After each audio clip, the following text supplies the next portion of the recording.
Hello and welcome to DFS Coach Talk. It is Halloween night. I am Andrew Hansen alongside Shane Caldwell, and we are providing the quarterback show here for the main slate in week 8. Happy Halloween to you, my friend. Yeah, happy Halloween. We're loving it, and we're going out trick or treating for some good DFS plays here. That's the only Yes. trick or treating we're doing. Yeah, let's get some sweet picks here on the Sunday main slate. We had a great week last week, big week for our members, and so we want to keep it rolling here. And before we get into those picks, just want to thank our presenting sponsor, betus.com.pa. Use the promo code Coach Talk when you make your first deposit there. All one word, Coach Talk, and you get a 125% match on your first deposit. And as we get into these quarterback plays, Shane, the theme of the week here has been looking at these totals over 50 and trying to evaluate the weather, because several of these 50-point totals have a weather factor.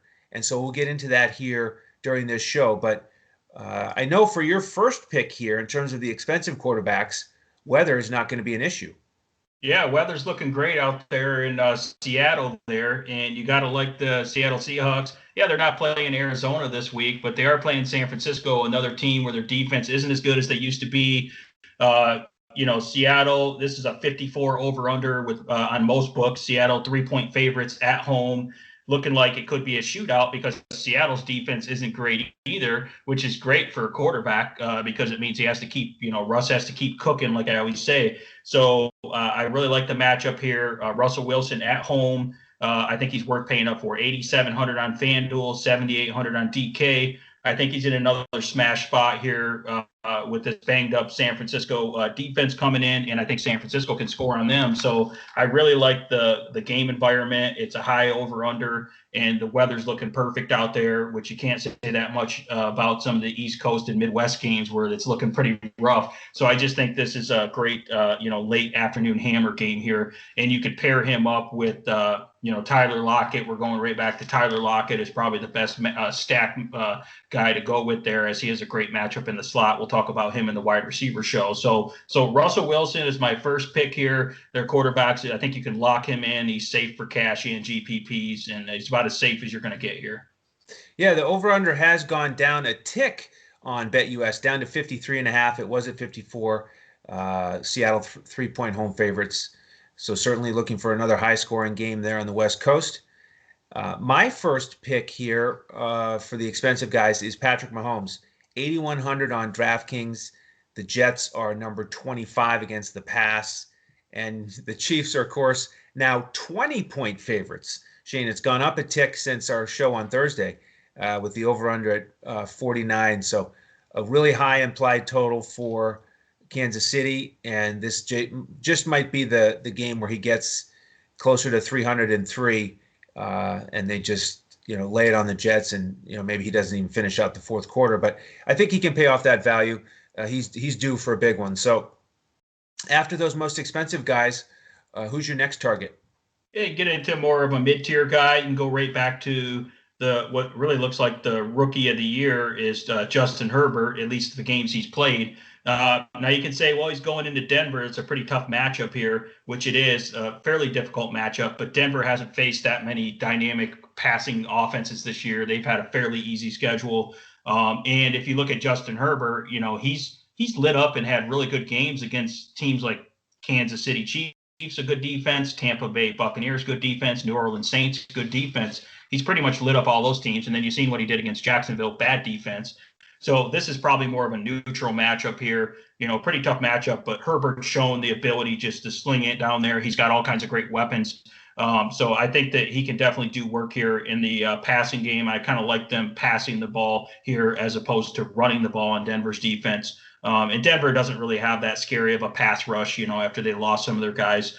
Decent coverage, but I think they can beat it. So I would fire up Justin Herbert here, 7,700 on FanDuel, 6,900 on DK. And, of course, you could stack him with guys like Keenan Allen. And, if you want to take a flyer on a Mike Williams or Hunter Henry, he's got great stack partners here as well. You can certainly stack this game as well. So I really like Justin Herbert here.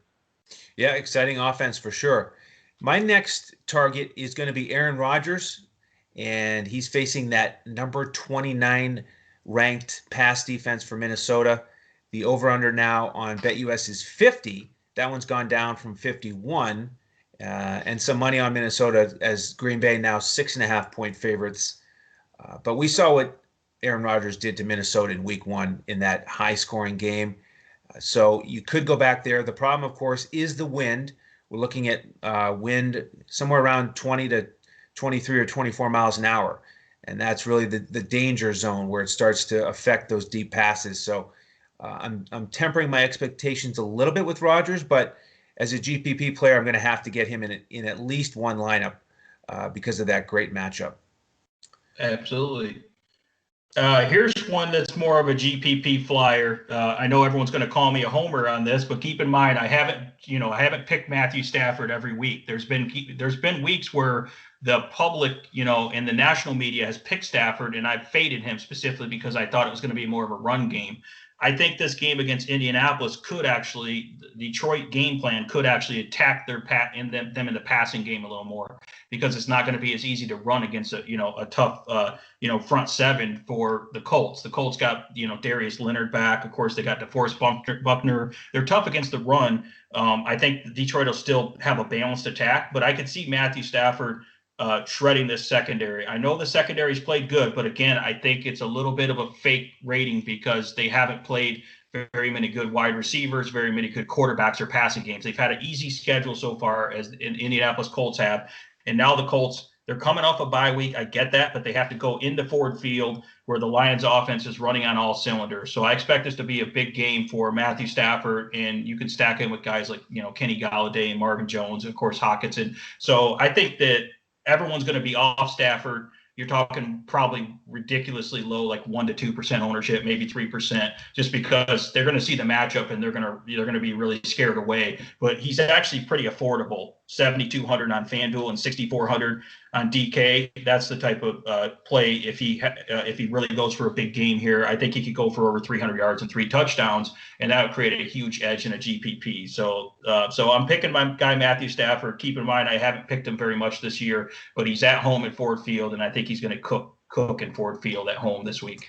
Very, very interesting. Well, yep. If you want to test that theory and determine whether you think Shane is a homer for the season overall, go look at his Twitter handle. It's DET Sports Shane. And I kid because, it's true. You have not been on him every week. So that is an interesting GPP play. I probably won't go there myself. I do like the Indianapolis defense this week with the rest that they have. But I mean, he's so talented. So the other thing is I just don't trust Patricia to really rev it up and just chuck it all over the place. So we'll see how it goes. The next target for me is this game between Tennessee and Cincinnati. I like the quarterbacks on both sides here. Tannehill is facing the Cincinnati defense. They're number 28 against the pass. And Joe Burrow at home facing that Tennessee defense. They're number 26 against the pass. And the over-under here is 51 on BetUS. That's come down from 53.5 because of the weather concerns. But the thing I like about it is there's no chance of precipitation. So we are looking at about 20 mile an hour winds. But if we can stay dry here, Cincinnati's in the southwest corner of Ohio, and the next game we talk about in Cleveland is the Northeast, and they're far enough apart where you can get a slightly different weather situation. And of course, Cleveland's on the lake. But I'm hoping for dry conditions. It's my favorite game of the week to stack. I do like both of them. Tannehill for sure. I'm leaning Burrow, if I had to pick one, because he's cheaper on DraftKings, and I think Cincinnati has to pass a little bit more. Tennessee can certainly rely on Derrick Henry, but I think Burrow has shown here throughout the season that he's a high volume passer, and without Mixon, they're going to go to the air, and he'll use Bernard more as a check down guy instead of just handing it to him for 20 carries. So Joe Burrow here. Any thoughts on that matchup, Shane? Yeah, I think it's a great matchup. I just my only concern with Burrow was the offensive line being so banged up.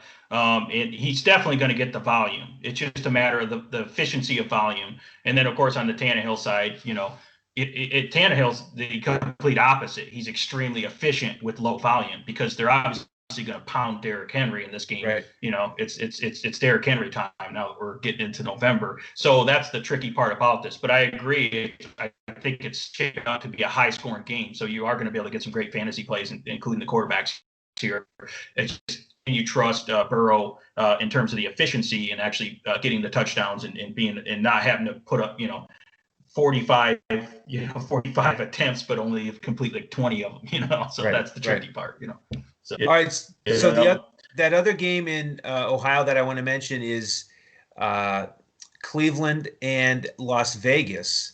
And this one has dipped as well. The total now down to 49. And, this one was early in the week on paper, something I really wanted to attack. Both these past defenses are bad. They're near the bottom. But now we're looking at 27 to 28 mile an hour winds and a 40 to 50% chance of precipitation, maybe even some snow at the end of the game. And we're recording this late on Saturday night here on the East Coast, so we're going to keep watching the weather. But I wanted to get after this game a bunch, but now I'm quite hesitant, and I'm not sure I'm going to get there. Maybe just one GPP lineup for Carr. But am I missing out here, Shane? Do you think this game's worth playing, or is the weather too much of an issue? No, I mean, when it's really cold and it's wet and you got up to 27, 28 mile an hour wind consistent, I mean, that's a pretty tough environment there. So I don't think you have to get too cute and try to say, well, the weather's not going to matter here. I mean, you can obviously attack other positions in this game besides the passing game. So I think I'm focusing on quarterbacks in great spots and great weather inside domes here. And so I think there's other spots you can look at. So that's why I like this late game here. So really that's a good transition into the next guy I like out in Seattle again. I don't think we talked about Jimmy G yet. Jimmy G out in Seattle, again, great weather, the 425 game, and he's just way too cheap. He's 6,600 on FanDuel and 5,400 on DK, and he's in a great spot. They're going to have to pass the ball. They're kind of banged up at the running back positions. They're not going to be able to just, run the ball like they usually like to with San Francisco. And they're up against really a pass funnel defense because Seattle's stout against the run and weak against the pass. So this is setting up for a big game for Jim at near minimal price. Well, I mean, at least really cheap price for quarterbacks. So I just think he's way too cheap, and it allows you to do a lot of good things and pay up at these other spots. And you have some cheap stacking partners with him as well. So what do you think about Jimmy Garoppolo out there, value quarterback? Oh, I love the spot he's in. I mean, Seattle dead last against the pass. So I'm going to have a lot of Jimmy G lineups on both sites. Can't wait for that one and hope that they really go to the air and take advantage of that matchup. So that's going to complete the quarterback rundown for us, but we invite you to join us as a member and get our final lineups as we put an entire lineup together. So just go to dfscoachtalk.com if you'd like to join us. You get a weekly membership or a monthly, or you can get the winter special that takes you through the end of the football season. And what we do is we give out a full FanDuel lineup, a cash lineup, 2 GPP lineups, and then on DraftKings for the main slate, we give out the coach's clipboard with our core plays and pivots at every position. So jump in with us for that. And on YouTube, if you could, please hit that like button here and hit the subscribe button so you get an alert when our other podcasts post. We are later tonight going to record the running back show and then the wide receiver / tight end show. So we invite you to watch those to get ready for the main slate on Sunday to make all your final picks. And then we also will have the primetime show for the Sunday night and the Monday night game. So that's going to do it here for the quarterback show. On behalf of Sugar Shane Caldwell and the rest of the DFS Coach Talk team, I'm Andrew Hansen. Thank you so much for joining us, and tune in to the next episode as we look to crush it in DFS. Wake up, sports bettors. Sports are in high gear at BetUS.com, so put down the beer and make every sporting event more exciting by putting stakes on the line at BetUS. Earn bragging rights over your friends as you rake in the cash from each week's betting action. But don't settle for any other book. Choose America's favorite sportsbook with over 25 trusted years in the industry, BetUS. You need a sportsbook with integrity and longevity, but more importantly, you need a sportsbook that pays. BetUS has your game with action on football, baseball, basketball, MMA, golf, horse racing, and even esports. No other sportsbook welcomes newcomers like BetUS with their jaw-dropping sign-up bonuses. Sign up now with promo code CoachTalk for 125% sign-up bonus up to $2,000. The best in the biz. Now you have the best book in the business with the best DFS provider in the business, Coach Talk. Create your account to make point spread bets, futures bets, prop bets, entertainment bets, live bets, and more. No other sportsbook is as committed to their members as BetUS. Sign up now and get in on the winning side of the ball.